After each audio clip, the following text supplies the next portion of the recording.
Bismillah, alhamdulillah, wassalatu wassalamu ala nabiyyina Mustafa wa ala alihi wa ashabihi wa mawalah wa ba'd. Assalamualaikum warahmatullahi ta'ala wa barakatuh. Waalaikumsalam warahmatullahi ta'ala wa barakatuh. So, alhamdulillah, nandito naman tayo sa ang tanong ko sa ano po ba yung dali sa pag-aayuno ng pagkatapos ng buwan ng Ramadan? Ano po yung dali sa buwan ng Shawwal pag-aayuno? Bismillah, wassalatu wassalamu ala rasulillah, mabad. Unang-una, assalamualaikum warahmatullahi ta'ala wabarakatuh.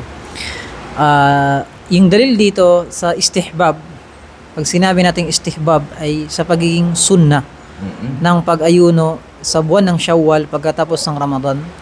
Sa hadith ni Abu Ayyub al-Ansari radiyallahu anhu na sinabi ni Propeta Muhammad sallallahu alaihi wasallam na man sama Ramadan, sino man nag-ayuno sa buwan ng Ramadan, sabi niya fa'atba sittan, tapos kanyang sinundan ito ng 6 na araw.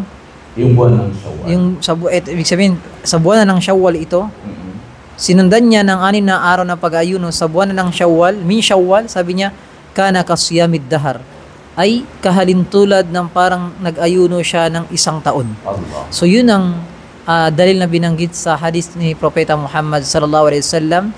So tumutukoy ito sa istihbab, sa pagiging sunna ng pag-ayuno sa buwan ng Shawwal pagkatapos ng Ramadan. Ang buwan ng Ramadan. Masya-Allah. So yung kasunod Ustad na tanong, pwede po ba halimbawa nakapag-fasting ako, nag-fasting ako ng buwan Ramadan at may kada ako nito. May utang ka, no? no? May utang, ibig sabihin may utang.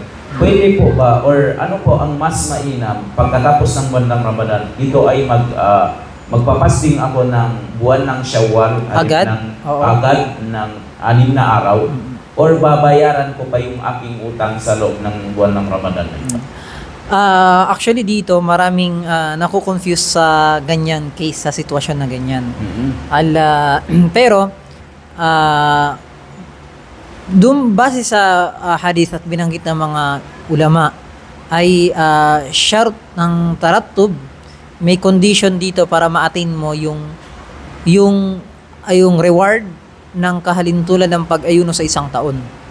Ito, kung base sa hadith kaya nga sinabi ni Propeta Muhammad sallallahu alaihi wasallam, sabi niya, yung qawluhu, sa sinabi niya na man sama Ramadan, sino man nag-ayuno sa buwan ng Ramadan.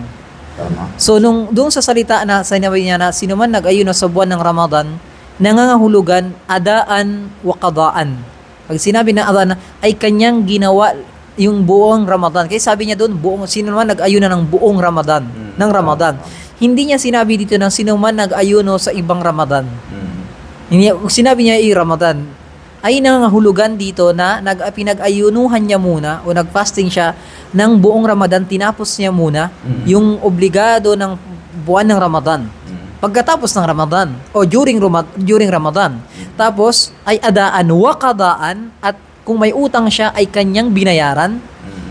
So, kanyang binayaran dahil sa salitang na ay man sama Ramadan, nag-ayunon sa buwan ng Ramadan. Ibig sabihin, ginawa mo ng buwan ng Ramadan at binayaran mo kung may utang ka sa buwan ng Ramadan. Yun ang unang-una na sinasabi dito ng kondisyon, na sinasabi ng ulama na kondisyon dito ay dapat matapos mo muna yung buwan ng Ramadan, dahil sa sinabi hadith na man sama Ramadan, sino man nag-ayuno sa Ramadan, ibig sabihin 1 buwan. Ikalawa, sabi niya sa may hadith, thumma atba sittan min Shawwal, tapos sabi niya ay kanyang sinundan ito na 6 na araw sa buwan ng Shawwal. May papasok na question dito.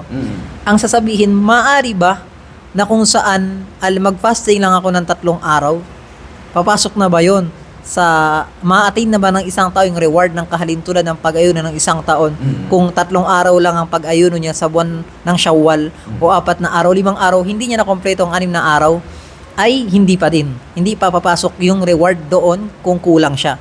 Kasi bakit? Dahil nga sa sinabi sa hadith na atba'aw sittan, ay kanyang pinag-ayunuhan ng 6. In-specify niya yung quantity. Yung quantity ng isang uri ng ibada sa sunnah, in-specify niya yung 6. So, ibig sabihin, kapag nagkulang ka doon, sinasabi ng mga ulama, fawatus shart, kapag nawala daw ang isa sa mga condition, mujibu fawatil mashrut. Ibig sabihin, magiging mawala na yung yung isang condition na para ma-attain mo yung binigyan ng condition ng ibada. Yung condition na yun para ma-attain mo yung reward. So once na mawala yung condition na to, isa sa condition, yung binigyan ng condition ng Sharia sa isang reward na yun ay hindi mo na siya makukuha. Kasi nawala na yung condition. Nawala At yun. kabilang sa condition doon, yung sinabi na sittam mina Shawwal. Ibig sabihin, yung quantity niya ay 6 days ng Shawwal. So yun yung kabilang sa sinabi ng mga scholar. Ikatlo, yung sabi niya dito, pwede ba mag-ayuno, halimbawa, mag-ayuno ka sa buwan na hindi Shawwal? Mhm. Kaya sabihin natin na 6 na araw, ay yun ang tanong doon. Sabihin ko sa ibang araw ko na lang, kasi sasabihin halimbawa, na al-hasanatu bi ashri amthaliha. Ang isang kabutihan ay katumbas siya ng 10 reward. O tama, bi ashri amthaliha, o kaya 10 katumbas niya ng 10 kabutihan. Ayun binanggit yun sa dalil sa Quran. Pwedeng sabihin ng isang tao na since 6 days naman siya, gagawin ko na lang sa ibang buwan na lang. Pwedeng sa Dhul-Qaida, Dhul-Hijjah. Tapos dahil naman doon ay sabihin niya na one day, bali isang araw, katumbas ng 10 araw, kung 3 days sa isang buwan, sabihin natin sa ibang buwan, doon ko na lang gagawin. So, iba yun. Ibang usapan yung kasi bakit itong sunna kasi meron siyang dumating na specific na dalil. So once na merong specific na dalil, nag-specify siya sa halaga ng isang ibada, hindi mo siya pwede banggain sa pagitan ng general na ijtihad. Yung general na effort ng mga scholar, nagbibigay sila ng interpretation regarding sa ijtihad na interpretation na ganun. Kasi ijtihad walang ijtihad kapag meron siyang nusus. When we say nusus, meron siyang dalil. So although valid naman yung tinutukoy doon na yung isang kabutihan katumbas niya yung 10, pwedeng gawin sa iba sa general na ibada, pero kapag dumating specific na ibada, magiging invalid yon doon sa specific na yon. Yun ang ikatlo. Then ang question dito ay ang question naman dito regarding diyan ay pinapahintulot ba halimbawa yung pag-ayuno na mag-fasting siya sa buwan ng Shawwal na hindi may utang pa siya sa buwan ng Ramadan. Ayun ang diniscuss natin kanina. Pero yung dito ay kung saan hindi alternate. Kung saan may laktaw mag-fasting siya, hindi siya mag-fasting, mag-fasting siya, hindi siya mag-fasting. Pero sa buwan ng Shawwal. Sa buwan ng Shawwal. Ang mainam dito, al-afdal, pag sinabi natin na afdal, mainam dito ay tatabu'us siyam. Ibig sabihin pagkasunod-sunod na 6 na araw. Ibig sabihin, mag-fasting ka sunod-sunod na 6 days. Kailangan talaga sunod-sunod. Yun ang mainam. Mas mainam. Pero kung gagawin niya, mag-fasting siya, tapos mag-fasting siya, ay wala naman masama. Diyan is pinapahintulot pa rin as long as pumapasok siya sa buwan ng Shawwal. Kasi yun ang kabilang sa condition para ma-attain yung reward ng kahalintulad ng pag-ayuno sa buwan ng Ramadan. Mashallah. Yun. And then, dugtungan lang natin, pero merong mga scholar na nagsasabi na pwede mo daw unahin yung pag-ayuno ng fasting o pag-fasting ng buwan ng Shawwal kahit may utang ka raw sa buwan ng Ramadan. Pinapahintulot basta nasa loob ng buwan ng Shawwal. Kasi bakit? Meron dito kasi na kaida ng usuliyah sa legal maximum usul na sinasabi niya yuzu tatawu bi jinsil ibada al-faita. Ipinapahintulot daw ang gawin mo ang isang ibada ang isang uri ng ibada na kahalintulad ng isang ibada ng wajib na na-delay ka, na-late ka, tapos gagawin mo yung isang ibada na sunnah. Para maintindihan natin, pero sabi niya matisa ilwak, dapat mayroon kang available yung time mo na malaki yung oras na pwede mo magawa. Halimbawa, si Propeta Muhammad sallallahu alaihi wasallam meron binanggit sa isang hadith na abutan sila ng paggising ng Fajr ng sikat ng araw. At ang ginawa niya, nagsala muna siya ng sunnah bago ang salatu ng Fajr. Dito nagkaroon ng istimbat yung mga ulama na pinapahintulot ang paggawa muna ng sunnah bago yung wajib kapag mayroon pang oras. So ngayon, kung titignan natin sa application pagdating sa fasting, kung sala pinahintulot doon, pagdating sa fasting, possible na may mga ulama nagsasabi na kapag mahaba pa yung oras, ay pwede mong gawin muna yung 6 days ng Shawwal bago ka magbayad ng wajib. Mati sa ilwak. Mati sa kapag available pa yung oras mo. Yun ang ikalawa na sinasabi ng mga scholar. Dahil nga sa istilal ng usul. Dahil sa pagdalil ng usul ng Sharia. Yun ang sinasabi nila. Tulad halimbawa, nalit ka ng duhur, ng alauna na kapag na hindi mo sinasadya. Ngayon, pinapahintulot magsunna ka muna. Kapag bago ka magduhur. Di ba? So yun ang kahalintulad doon, ganoon din sa buwan ng Ramadan, pinapahintulot na gawin mo muna yung sunna bago yung wajib kapag mahaba pa yung panahon, yung oras mo. So pero kapag idada ka, kapag hindi na kakayanin halimbawa, ay hindi na pwede. Halimbawa, mas unahin natin na yung mas unahin mo na yung wajib. Halimbawa, binanggit kaya Aisha na kana alayya, meron sabi niya kung utang ng Ramadan. Hanggang sa umabot yung Sha'ban. Di ba, may utang sa Ramadan, tapos next Ramadan, dito sa Sha'ban. Kadahil nga sa pagkabisi ni Aisha radiyallahu anha. Tama. Tapos sa ma'astati'an aqdi, hindi ko magawang bayaran yung utang ko dahil sa kanyang pagiging busy. Siyempre, pagiging busy niya sa paglingkod sa Rasulullah sallallahu alaihi wasallam. Tama. So ngayon, dahil doon sa nakikita din ni Aisha radhiyallahu anha na dahil sa rules ng usul na nga pwedeng gawin mo yung isang sunna kapag mayroon pang oras na gawin mo yung pwede mo gawin yung isang sunna as long as pwede mo gawin mahaba pa yung oras mo para magawa yung wajib. So yun mga nagsasabi sa mga scholar patungkol sa paggawa ng pag-ayuno sa buwan ng Ramadan. Pero ala kulli hal, mainam pa rin kapag gawin mo muna yung wajib, at least hindi ka habulin ng oras, afdal, mas mainam pa rin talaga. Mas mainam yung yun pa rin talaga. Halimbawa, may utang ako sa Ramadan, pagdating ng buwan ng Sha'ban, kailangan babayaran ko, mas mainam yung babayaran mo muna.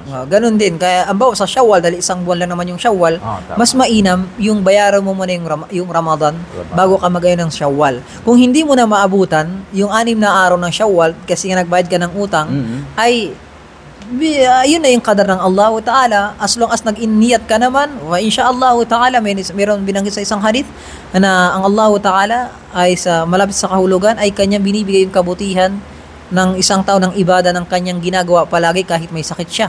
Allah. Di ba? So ngayon, kahit nag-intention ka na bayaran mo na yung wajib, tapos ginawa mo yung sunnah, mas mainam magawin mo na yung wajib. Pero kung gagawin mo yung sunnah bago yung wajib, alam mo mayroon pang oras, pinapahintulot din ng mga ulama dahil nga sa istilal ng usul na binanggit natin doon. At kung magawa mo yung mga wajib tapos konti na lang oras konti na lang yung panahon sa sunnah at hindi mo magawa, yun na yung qadar ng Allah Ta'ala. So yun ang iwanag natin doon. So Ustad, ano naman yung hikma na ito, yung aayuno sa buwan ng Shawwal na 6 na araw? Ala kulli hal, patungkol sa hikmah niyan, syempre, tayo bilang Muslim, alam man natin ang hikmah o hindi, ay sumusunod pa rin tayo kung ano yung kinabubuti natin at makuha natin ang reward ng galing kay Allah subhanahu wa ta'ala. Unang-una, syempre, ay yung ajar, husulul ajar. Yung gusto natin makamit yung ajar na yung kahalintulad ng pag-ayuno ng isang taon kasi yamid dahar. Yun yung unang-una. Ikalawa, siguro si Allah Ta'ala gusto niya magkaroon ng takhfif. Gusto niya pag-aanin sa atin yung ating takbo ng ibada sa pagitan ng paggawa ng mga sunnah pagkatapos ng mga wajib. Kung papansinin natin sa lahat ng mga ipinag-utos sa atin ni Allah Ta'ala sa mga wajib, halimbawa yung sala, bago ka magsala ng duhur, merong sunnah na sala. At pagkatapos ng duhur, merong sunnah na duhur. At ganoon din pagdating sa hajj, meron tayong umrah. Tama ba? May pagdating sa mga wajib sa zakat, meron tayong sadaqah. Kung mapapansin natin, ay may mga sunnah dito sa mga wajib na nakadikit. Sa pag-ayuno, meron din. Tama. Kasi meron nga binanggit sa isang hadith na ang Rasul sallallahu alaihi wasallam bago mag-Ramadan, ay pinaparami niya yung pag-ayuno niya sa buwan ng Sha'ban. Binanggit niya Aisha yun. Hanggang sa akala nga niya na pinagfastingan niya yung buong Sha'ban, yung pala sunnah. Tapos pagkatapos ng Ramadan may sunnah. So mapapansin natin, inaalagaan yung wajib natin sa pagitan ng paggawa ng mga sunnah. Di ba? Yun yung kagandahan no? Para at least matrain tayo sa atin na mapangalagaan natin yung mga wajib. Kabilang yun sa hikmah na dinuro sa atin ni Allah ng Propeta Muhammad sallallahu alaihi wasallam. Ikatlo, siguro yung isang tao kasi, alam mo, di ba tayo, nasanay tayo sa yung body clock natin nagbago. Sa buwan ng Ramadan, mas gising tayo sa gabi. Gabi kaysa Tapos, sa araw. tulog tayo sa araw. Kasi puro ibada tayo sa gabi. Isipin mo sa last 10 days, ganun yung takbo, di ba? Pagdating dito, hindi basta-basta makaka-adjust yung katawan mo. Tama, tama. Ako nga, ngayon, Nag-a-adjust ka talaga. nag-a-adjust, matutulog ako, alas 3, medyo nahirapan ako gumising ng Fajr din. Pinipilit ko.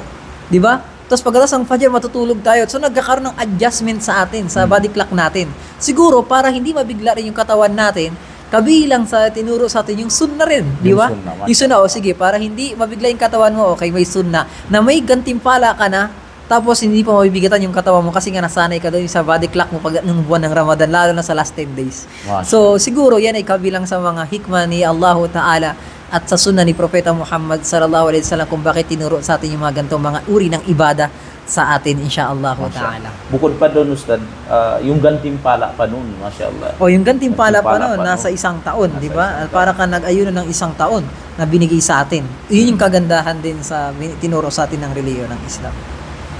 So, yun lang. Yun lang kat na. So, yun lang. Jazakallahu khairan, Ustad.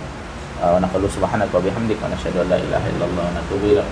Assalamualaikum warahmatullahi taala wabarakatuh. Waalaikumsalam warahmatullahi wabarakatuh.